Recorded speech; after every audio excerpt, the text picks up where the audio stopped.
இன்றைக்கி நம்ம பாலக்கீரை வச்சு பாலக் சென்னா மசாலா சப்பாத்திக்கு ஒரு டிஷ்ஷு செய்ய போகிறோம். அதுக்கு வந்து நான் ஒரு கப்பு கொண்டக்கடலை எடுத்திருக்கேன். ஒரு கட்டு பாலக்கீரையில் பாதி எடுத்து கழுவிட்டு வச்சுருக்கிறேன். இப்போ இது முதல்ல இந்த கொண்டக்கடலையை குக்கரில் போட்டு இது நல்லா ஊறி இருக்குது. 8 மணி நேரங்கிட்ட முதல் நாள் நைட்டே ஊற வச்சுருக்கேன். இப்போ இதை நம்ம குக்கரில் போட்டு ஒரு 5 விசில் வர வச்சு எடுத்துக்கலாம். இப்போ குக்கரில் இந்த கொண்டக்கடலை மூழ்கிற அளவுக்கு ஒரு 2 கப்பு அளவுக்கு தண்ணி சேர்த்துக்கலாம். இப்போ இதை நம்ம வந்து மூடி போட்டு விசில் வச்சு ஒரு 5 விசில் வர விட்டு எடுத்துக்கலாம்.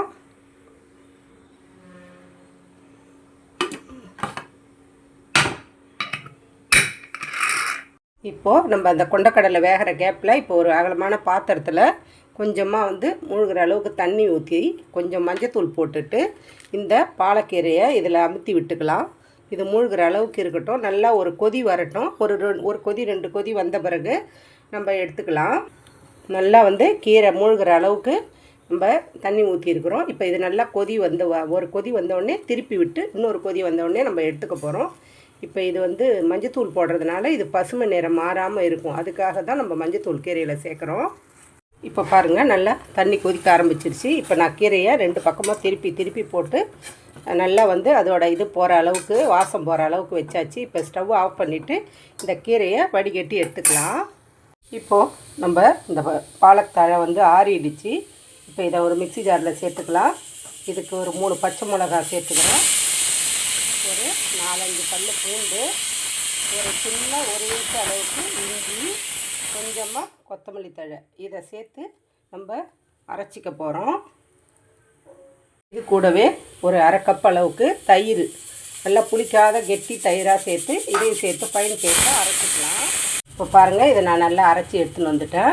இப்போ பாருங்கள், இந்த கொண்டக்கடலை வந்து ஒரு 5 விசில் விட்டு நல்லா எடுத்து வச்சுருக்கேன். நல்லா இந்தமாரி நல்லா குழஞ்சி வெந்திருக்கு பாருங்கள். இப்போது அடுப்பில் ஒரு கடாய் வச்சுருக்கேன். இதில் ஒரு 2 ஸ்பூன் அளவுக்கு ஆயில் ஊற்றிக்கலாம். இப்போது எண்ணெய் காஞ்ச பிறகு கொஞ்சம் பிரிஞ்சி தழை, சீரகம், கொஞ்சமாக கல்பாசி சேர்த்துக்கலாம். உங்கள்கிட்ட கல்பாசி இல்லைன்னா கூட சீரகமும் பிரிஞ்சி தழை மட்டும் கூட நீங்கள் சேர்த்துக்கலாம். இப்போது சீரகம்லாம் பொரிஞ்சிடுச்சு. இப்போ இதில் ஒரு ஏருக்கு கருவேப்பிலை போட்டுக்கலாம். ஒரு பெரிய வெங்காயம் கொஞ்சம் பொடியாக கட் பண்ணி போட்டுக்கலாம்.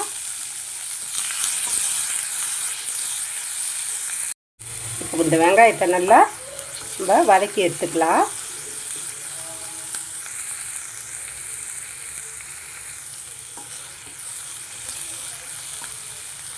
இப்போது இந்த வெங்காயம் நல்லா வதங்கின பிறகு அந்த வேக வச்ச கொண்டக்கடலையை சேர்த்துக்கலாம். கொண்டக்கடலையை தண்ணியை வடிகட்டிட்டு சேர்த்துருக்குறேன். நம்ம வந்து குழம்பு தாளிக்கும் போது நம்ம சேர்த்துக்கலாம். ரொம்ப தண்ணியாக வேண்டியதில்லை, கொஞ்சம் கிரேவியாக வேணும். அதனால தான் இப்போ வந்து இதில்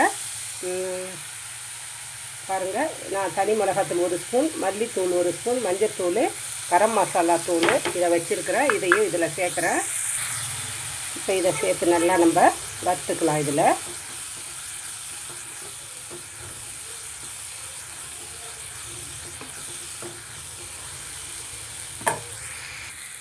இப்போது இது ஒரு 2 நிமிஷம் வதக்கியாச்சு. இப்போ நம்ம அரைச்சி வச்ச இந்த பாலக்கீரை விழுதை சேர்த்துக்கலாம். ஸ்டவ்வை ஸ்லோவில் வச்சுட்டு சேர்த்துக்கோங்க. இப்போ அந்த மிக்ஸி அலசி அந்த கொண்டக்கடலை தண்ணியை மிக்சியில் ஊற்றிக்கலாம்.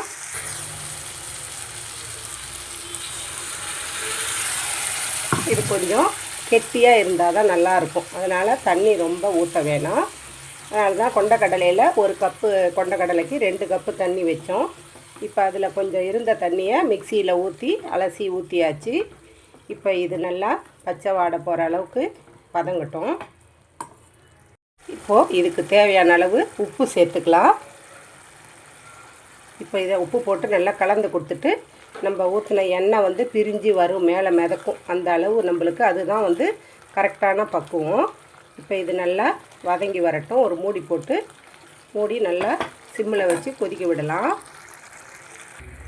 இப்போ பாருங்கள், நம்ம ஊற்றின எண்ணெய்லாம் கொஞ்சமாக நல்லா பிரிஞ்சு வர ஆரம்பிச்சிருக்கு. இப்போ நம்ம வந்து கொஞ்சமாக கஸ்தூரி மேத்தி இருந்ததுன்னா இதை பொடி பண்ணி தூவிக்கலாம். அப்படி இல்லைன்னா நீங்கள் கொத்தமல்லி தழை கூட தூவி இறக்கிக்கலாம். அவ்வளோதான், நம்மளுடைய பாலக் சென்னா ரெடி ஆகிடுச்சு. சப்பாத்திக்கு சூப்பராக இருக்கும். கண்டிப்பாக ட்ரை பண்ணி பாருங்கள். ட்ரை பண்ணி பார்த்துட்டு ஃபீட்பேக்கை கமெண்ட்ஸில் சொல்லுங்கள். பிடிச்சிருந்தால் லைக் பண்ணுங்கள், ஷேர் பண்ணுங்கள். கதம்பம் 2.0 சப்ஸ்கிரைப் பண்ணுங்கள். பக்கத்தில் இருக்க பெல் ஐக்கான் அழுத்துங்க. வாழ்க வளமுடன், நாளும் நலமுடன்.